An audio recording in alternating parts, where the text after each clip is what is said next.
Yeah, we're getting an outline from Home Office lawyer here at the Royal Courts of Justice in that challenge against Home Office plans to put asylum seekers into an old RAF base at Wethersfield in Essex Braintree District Council, fighting that and hoping for an injunction. The government claims that it's dealing with effectively a national emergency in dealing with the small boats crisis, and they need to come up with innovative solutions to try to accommodate these asylum seekers. So just in the last few minutes, the lawyer for the Home Office has confirmed that as of last month, 109,000 asylum seekers were in a supported accommodation across the UK, and that included 48,000 being supported in hotel accommodation. Now, they also said, interestingly, in terms of what officials at the Home Office are now planning for in terms of those coming across the English Channel in small boats in the year ahead, they are actively preparing for 56,000 people to cross the English Channel in small boats. Now, not all of those 56,000 will be accommodated in hotels. Some have friends and family that they can be sent off to stay with, but a significant number will. And the estimates that the Home Office have is that between 120 to 140,000 asylum seekers will require supported accommodation in the year ahead, and obviously that's going to put a strain again on the many hundreds of hotels that are being used across the country, and it is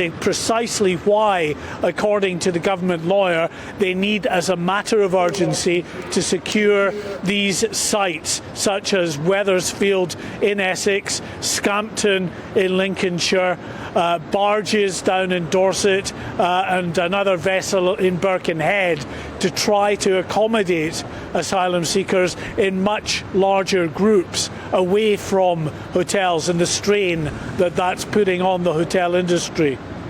Yeah, absolutely, Mark. Now, look, this is just coming through to us, so if you are just joining us, I'm just going to repeat some of those figures that Mark has given me there, as I heard them anyway. 109,000 asylum seekers in supported accommodation at the minute, 48,000 in hotels. They are actively preparing the government for 56,000 channel crossings this year, which could lead to around 120 to 140,000 people living in supported accommodation in the year ahead, which is why, Mark, they're so keen to press ahead with this national emergency plan that they've got. And what would that plan mean for the people of Bexhill, for the people of Wethersfield? Does it essentially mean that the government can just ignore their desires and plonk people in sites like these? Because reading between the lines, it means they're preparing for more sites like this to be used, and locals won't have a say.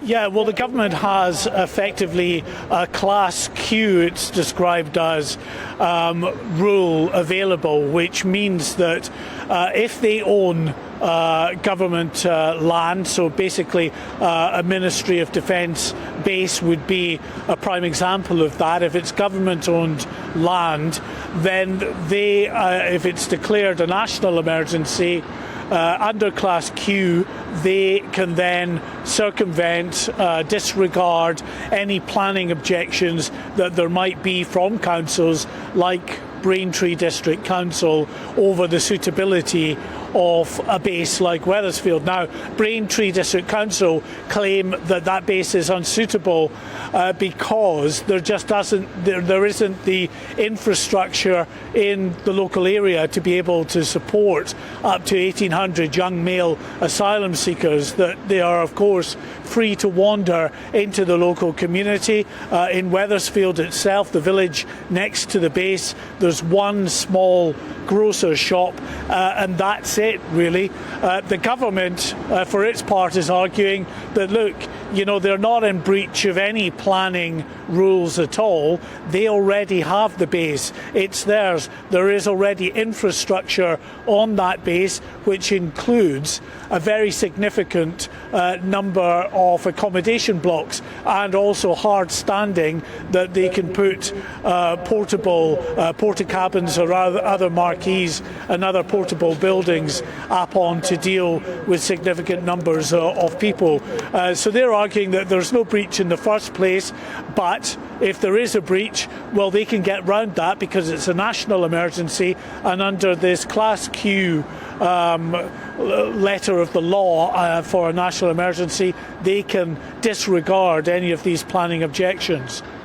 Mark, thank you very, very much for bringing us that big breaking news right at the top here. We'll go back to Mark as and when he gets even more information. Mark White, our Home and Security Editor there, outside the Royal Court of Justice, where these figures have just been revealed to us by the government. I'm just going to repeat these. I think it's worth noting, isn't it, that 109,000 asylum seekers are currently in supported accommodation. This has just been revealed. 48,000 of those are in hotels.